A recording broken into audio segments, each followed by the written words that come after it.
Okay, hello again. One thing that I would also like you guys to prep, you might notice you have this little value pack bag of what is hopefully by now really dry clay. I'm going to quiz you for a second. What stage of clay is the clay that is fully dry but not yet fired? That's right. I know you all thought to yourself, duh, Mrs. Hallmark, that's bone dry. Yes, a baggie of bone dry clay. So I filled these up on Friday.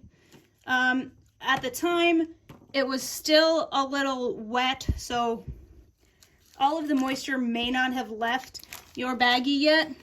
So if you take a piece out, one indicator that a piece of clay is bone dry is it will not feel cold at all. If it feels perfectly room temperature, like no cold, that means all the moisture has left. So if it still feels a little cold to you, that means there's still water in there and we want it to evaporate out a little more. So if that's the case, I would just recommend leaving your baggie open and letting it dry out, or maybe even lay it out onto your canvas if you want and let it dry out that way. But again, be careful because it will start to create this dust that we don't want and gets kind of messy. So if your clay is bone dry, you can watch what to do with it. If it's not, come back to this video once it is. Okay, so you might be wondering, what is the reason for this bag of bone dry clay?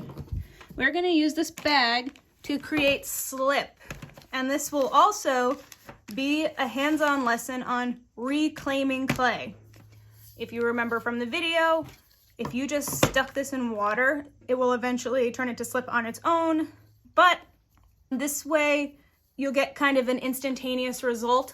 So that's why I want to show you this. I'm actually going to lay out my canvas because this might spill out. So you have a piece of PVC pipe. If we've done the tool activity, you know that this is what? Yeah, it's for rolling clay.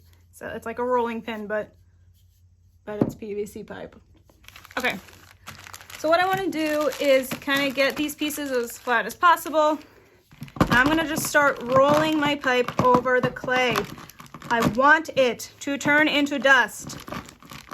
You should keep this in the baggie to contain your mess and ensure that there is not clay dust going all into the air. You may need to stand up to give yourself leverage so that you can give it enough pressure, and this baggie should be strong enough that it doesn't rip any holes in it. You can see that I, on occasion, just kind of move it around to get those big pieces on the top. Not bad, right? We're working pretty quickly. If you're trying to do this and the clay is not bone dry yet, it will not turn into dust. It will simply just smush. So that's why we need to wait for all of the moisture to be out.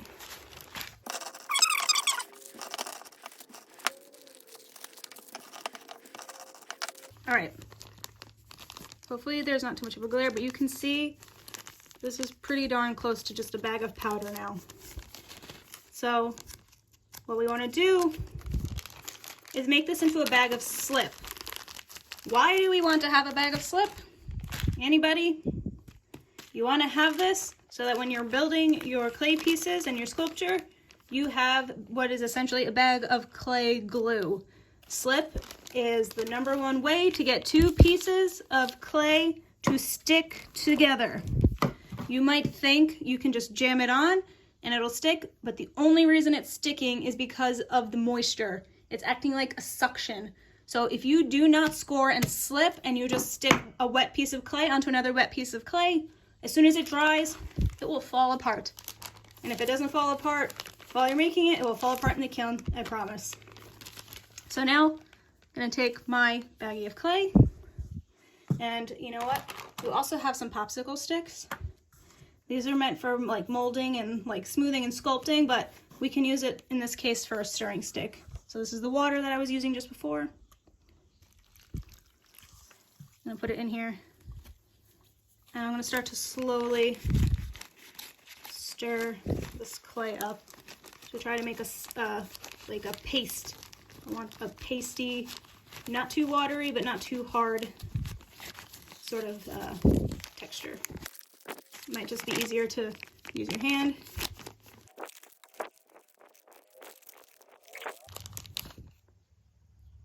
It's a little thick.